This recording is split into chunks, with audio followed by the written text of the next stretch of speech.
Albert Einstein, everything's relative.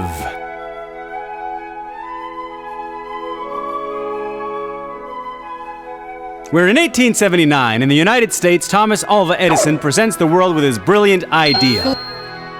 And all around the world, many future revolutionaries are being born. Mexico produces Emiliano Zapata, author of the famous phrase, "It is better to die standing than to live life on your knees." And in Russia, two inseparable friends who will bring down the Tsarist regime are born, Joseph Stalin and Leon Trotsky. Inseparable friends until the end. And as we're discussing revolutions, on the 14th of March in Ulm, Germany, the stork delivers a tender baby who will literally revolutionize the way we see the universe. His name was Albert Einstein. At the age of 10, Einstein reads Euclid's The Elements, a 2,000-year-old book about math and geometry, which made such an impression on him, he would later turn the arguments in the book on their head. Albert loved music, and by the age of 13 was able to play Mozart, his favorite composer. At 17, he went to the Polytechnic Institute in Zurich, where he met Mileva Maric. She was the only girl in math class, and that was truly love at first sight. After graduating, Albert spent 2 years looking for a job. Finally, he found work at the patent office in Zurich, and he and Mileva were able to marry in 1903. As an office clerk, he had a lot of free time which he put to good use. He continuously published papers in scientific journals. In 1905, Albert began to study a strange phenomena called the photoelectric effect. When you shine light on certain materials, they generate electricity. Trying to explain this effect, he publishes an article that will open the door to a new field of physics, quantum mechanics. Welcome to the atomic universe. Maybe because he had so much free time and space to work, young Albert discovers that space and time are connected in a very physical way. He has just discovered the special theory of relativity.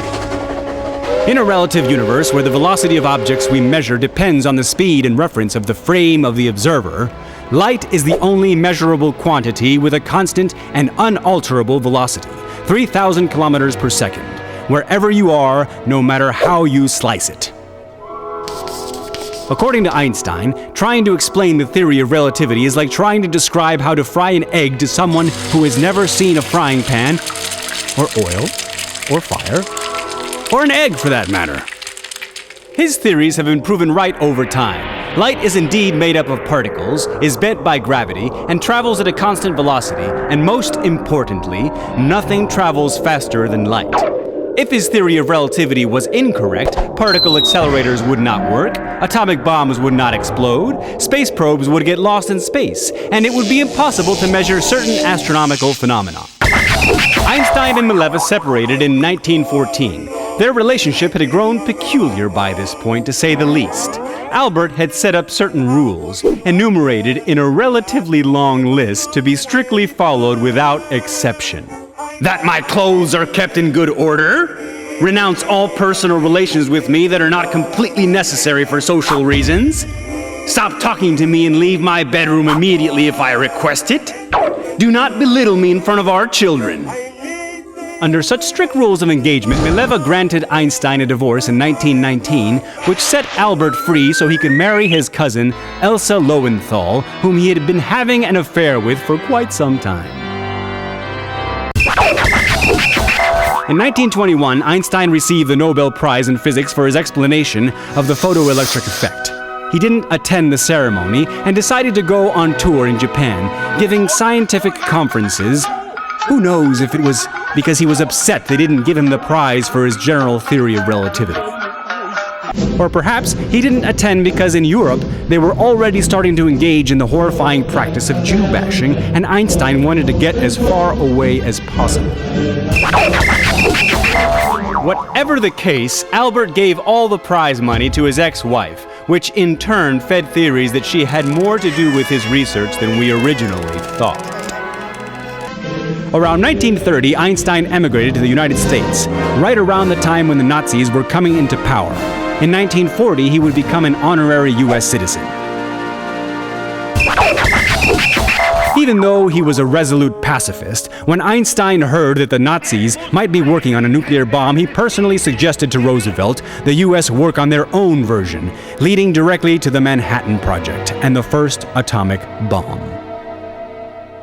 Only two things are infinite: the universe and human stupidity. And I'm not sure about the first. As an old man, he liked to play the violin and sit with his friends at Princeton while drinking tea. His performances always impressed his guests. He died in 1955 in Princeton. After the autopsy, his brain was preserved for study by future generations.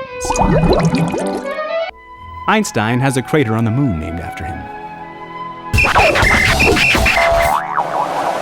Tired of being stopped in the street by people who wanted him to explain the theory of relativity, he came up with the following excuse. Oh, no, I'm not Professor Einstein. A lot of people make that mistake. We look a lot alike.